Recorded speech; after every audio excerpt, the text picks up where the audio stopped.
comment réussir la vente de sa maison aux USA. Bonjour à tous, c'est JetDinvestir.us et aujourd'hui on se retrouve pour une nouvelle vidéo. Je m'apprête à rejoindre Julien pour qu'il nous parle un peu plus de ce sujet et nous dise comment réussir la vente de sa maison aux USA.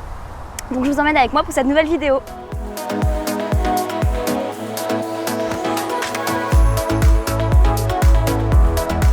Salut Julien. Salut Juliette. Comment vas-tu? Ça va et toi? Ouais, ça va, merci, je vois que tu es venu accompagner. Eh bah ouais, tu vois. Elle va faire la vidéo avec nous? Ouais. Allez, ça marche. C'est parti.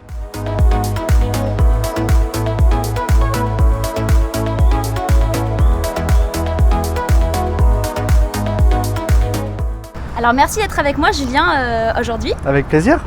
Alors, du coup j'ai une question pour toi. Ouais. Est-ce que c'est possible que tu nous expliques le process de vente d'une maison aux USA? Alors oui, vendre une maison aux États-Unis, évidemment, c'est assez facile. Hein, c'est comme en acheter une finalement. Il y a un process quand même, un espèce de process à suivre. Généralement, ce qui se passe, c'est que les propriétaires de maisons vont voir un agent immobilier qui a une licence pour pouvoir vendre leurs biens et pour pouvoir déjà obtenir une estimation du bien. On appelle ça une CMA. Donc c'est une estimation qui se base sur des comparables autour. Parfois cette estimation peut avoir plus ou moins de sens puisque c'est généralement des chiffres macro, en tout cas c'est un robot qui donne des chiffres. Donc il faut parfois pondérer ça pour avoir une valeur juste de la maison en fonction de son état, en fonction également de l'évolution du marché. Parfois les comparables sont très anciens et le marché a évolué depuis, seulement il n'y a pas eu beaucoup de ventes. Ça peut être le cas sur certains marchés en ce moment, notamment en Floride. Une fois qu'on a obtenu cette estimation, évidemment il faut se mettre d'accord entre le propriétaire et l'agent qui va le représenter dans la vente. Généralement il y a un contrat d'exclusivité qui est donné sur une période donnée et également il y a une commission qui est tout simplement explicitée dans le contrat.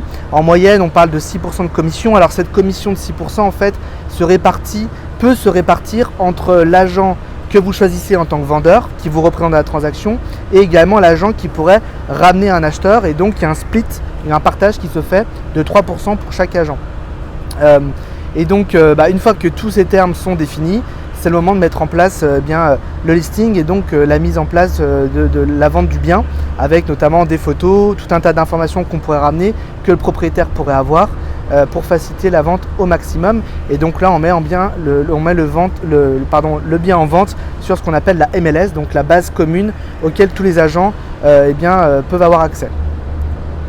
Une fois que on a un contrat on reçoit des offres en fait sous forme de contrat qui sont signés par des potentiels acheteurs. Si on est d'accord sur les termes, on contre-signe l'offre ou alors on fait une contre-offre, il peut y avoir des enjeux de négociation.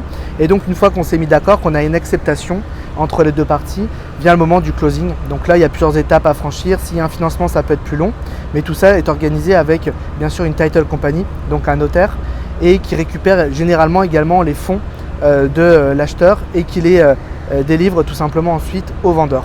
Voilà à peu près le processus dans les grandes lignes. D'accord, merci beaucoup Julien. Alors Julien, est-ce que tu aurais un conseil aux investisseurs pour du coup vendre vite et bien?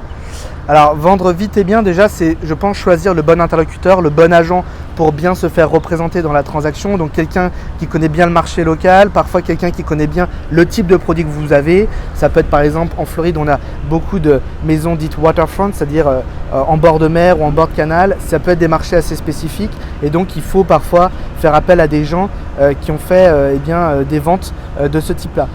Mais surtout c'est la connaissance locale, évidemment, la connaissance du marché pour avoir une bonne estimation du bien. Et puis également il y a plein de petites astuces que je peux vous donner. Ce que j'ai tout de suite en tête, c'est déjà faire un petit staging de la maison, surtout vendre une maison meublée et pas vide. Ça va attirer beaucoup plus les acheteurs et même pendant les visites ils vont pouvoir plus se projeter. Idéalement avoir des meubles de qualité, des beaux meubles, que ça soit harmonieux, évidemment ça facilitera la vente. Je recommande même parfois à certains vendeurs de mettre en place des solutions pour meubler correctement la maison. Ça permet très franchement d'avoir des offres qui arrivent plus haut et donc l'un dans l'autre on gagne plus d'argent. Cet aspect-là est très important et puis tout simplement la chose à faire, c'est accepter le marché. Si le marché a monté et que votre bien a pris de la valeur, vendez-le au prix qu'il est donné. Malheureusement parfois les marchés sont moins prolifiques que ce que l'on pensait quand on a acquis le bien. Donc il faut juste accepter le marché pour pouvoir vendre au bon prix le bien dans de bonnes conditions. Voilà. Alors Julien, est-ce que tu aurais une anecdote à nous partager sur la vente d'une maison? Alors j'ai plusieurs anecdotes en tête. Déjà je voulais revenir sur un point qui est lié au point précédent des astuces, il y a quand même un point qui est très important dans la vente d'une maison, c'est si jamais vous avez un bien qui est loué, qui est en gestion locative chez un gestionnaire, il faut absolument qu'il y ait une bonne communication déjà entre l'agent qui va vous représenter pour la vente et le gestionnaire. Ça, c'est très important, évidemment, ne serait-ce que pour organiser les visites du bien. Finalement, l'agent dans ce cas-là va vous représenter vous en tant que propriétaire et le gestionnaire va représenter votre locataire. Donc vis-à-vis des potentiels acheteurs, c'est très important qu'il y ait cette harmonie-là. De la même manière, il faut aussi que le locataire bien sûr joue le jeu des visites, ouvre sa porte pour pouvoir montrer les lieux aux potentiels acheteurs. Donc ça me fait penser à une anecdote qui n'est pas très positive. Je pourrais revenir ensuite sur une anecdote beaucoup plus positive derrière. C'est une de mes maisons que j'avais dans le Midwest, dans l'Ohio. Et effectivement je ne comprenais pas pourquoi pendant 45 jours j'avais donné le listing à un agent et pourquoi est-ce que j'avais toujours pas de retour de contrat, d'offres, de choses qui montraient que il y avait de l'intérêt sur la maison. Je savais que la maison en plus était listée au bon prix, qu'elle était dans un quartier qui était quand même attractif et donc j'avais du mal à comprendre. En fait ce qui se passait c'est que la locataire qui vivait dans les lieux n'avait jamais accepté de recevoir aucune visite, donc forcément ça bloque énormément la vente du bien. On a fini par durcir le ton avec le locataire pour lui dire que elle n'avait pas le choix de faire rentrer le locataire quand elle est là. Et donc au final le bien s'est vendu ce que je pensais, mais ça a pris plus de temps. Donc il faut faire vraiment attention à cet aspect-là. Autre point pour revenir sur une anecdote beaucoup plus positive, cette fois-ci j'ai des biens parfois qui ne rentrent même pas sur le marché par le bouche à oreille. Dernièrement j'ai vendu une maison en Floride, ce qu'on appelle off-market, c'est-à-dire qu'on n'a pas eu besoin de la lister.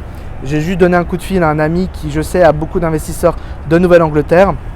Et donc ils ont acquis le bien qui leur plaisait énormément en cash, full price comme on dit, donc au prix disons 48 heures. Donc ça peut aussi exister et tout dépend de la conjoncture du marché, du bien, si on a un bien rare ou pas, si on a un bien qui est demandé ou pas, évidemment, et puis de l'inventaire, s'il y a beaucoup de biens à vendre ou pas, évidemment. D'accord. Merci beaucoup Julien pour toutes ces explications.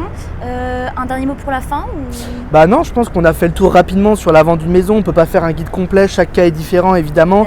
Ce qu'il faut c'est contacter un interlocuteur si vous avez besoin de vendre un bien, un interlocuteur local qui vous donnera des bonnes infos. Évidemment, essayez de trouver des gens qui ont pignon sur rue et des avis positifs, ça c'est très important.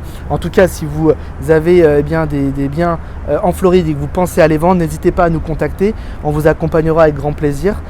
Pour cela, une seule adresse, contact@investir.us, ou directement le lien en description et vous nous soumettez votre projet, on vous recontacte très rapidement juste derrière. À très bientôt, merci de nous avoir suivis. À bientôt, salut Juliette. Au revoir Julien.